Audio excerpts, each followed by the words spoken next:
Hello everyone, welcome to our Bible study. We are looking at Psalm 62 today, and there's a free PDF that you can download on our website at tobelikechrist.com. The author of Psalm 62 was David, and I don't have any New Testament references again today. We've kind of been on a New Testament reference famine or drought here, but don't worry, there will be some more in the future. As far as our themes today, number one, God is the only thing worthy of our trust, and everyone else or everything else will fail us. And trust in God at all times and pour out your heart to Him because He is a refuge for us. That's David's encouragement in Psalm 62. For our definition section, we once again have this word that appears over 70 times in the Psalms. That's the word Selah. Scholars have been trying to figure out the precise meaning of this for years, but it remains somewhat of a mystery. Some scholars think it's a musical pause or a literary pause that's used to call the reader to stop and to meditate on the things that has just been stated by the psalmist. Other scholars propose its meaning is related to worship, so it's like an expression of praise after a statement is made. And then other people suggest that it's a literary device used by ancient people to mark themes that run through the text, so kind of like a section marker. The only other book in the Bible where Selah is found is the book of Habakkuk, or as I used to annoy my professor, my teacher, I would say Habakkuk. For Psalm 62, we have 12 verses, and I've titled it Trust in God at All Times. So David's soul trusted in God alone. He waited for the Lord patiently, knowing that he would find no better helper. And that's pretty much what the psalm is all about, that God is the best aid, best helper, best protection, best ally, and you're not going to find anyone better, and so don't even waste your time looking. David needed a helper because certain people kept pushing on him, like a leaning fence post. They were trying to topple him over. They wanted to bring down a man of God. Now this in verse 3, this talk of the leaning fence post, there's some translation debate about this. So if you have the English Standard Version like I do, the leaning fence post seems to be David, and he's leaning and they're trying to basically push him all the way over. But in some of the other translations, it renders the leaning fence post actually as being David's enemies. And so there's a little bit different idea there. So it depends on what translation you have. So if yours was reading a little bit different when you came to that verse, that's the reason. But I think, it's not going to largely change the meaning of the text. These people, these enemies of David, were described as taking pleasure in falsehoods and being two-faced. They were nice people on the outside, but inwardly they were corrupt. They were nice to David's face. He was the king, right?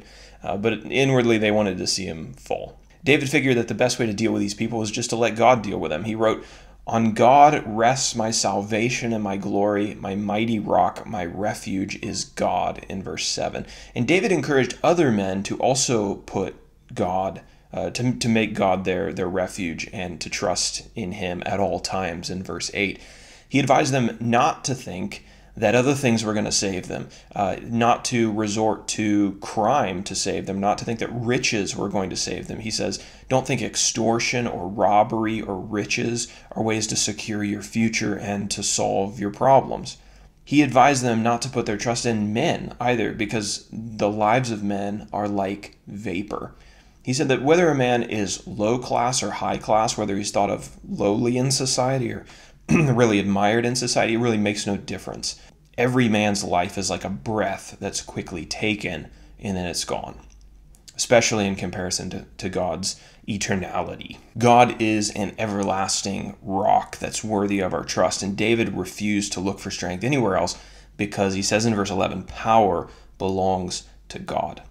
And men would be wise to remember that God will one day use that power to either reward or to punish men for their actions on the earth. And that's the way that the psalm ends in verse 12.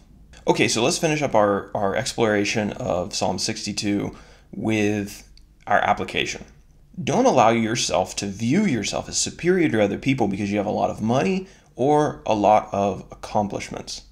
David's statement in this chapter, several statements here, should be very humbling to those who have allowed themselves to get a big head because of their bank accounts or because of the influence that they wield in society. Ultimately, there's not going to be any distinction between the rich man and the poor man, the lowly man and the accomplished man, because death is going to equalize them both. When their lives are placed on God's scale, they weigh less than a breath. That's the kind of the imagery of verse 9. Right? We think this man's life is so much more valuable, and it has so much more weight to it, and God's like, both of you are less than a breath in weight. You weigh less than vapor. If you have money, this is the application. If you have money, a position of high rank, or maybe you are becoming more well-to-do or more well-known day by day, stop, take a deep breath, exhale that breath, and remind yourself that all of your life is shorter and less significant than that breath in the grand scheme of things.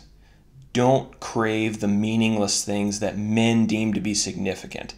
Take it from a high-ranking man, a high-accomplishing man. That's David. He's a king. He's rich. He has all kinds of accomplishments to his name. And he's telling you that those things should not be the object of your life. The only significance that we have is the significance that God grants to us. David probably had a lot of people coming up to him every day, patting him on the back for all of the things that he had done, for his rank, for his wealth, for his position. But he was smart enough to know that sometimes the devil pats you on the back to get you to believe that all your earthly accomplishments are significant enough to replace God. We need that same wisdom when we reach a point in our lives when people come to us and start patting us on the back.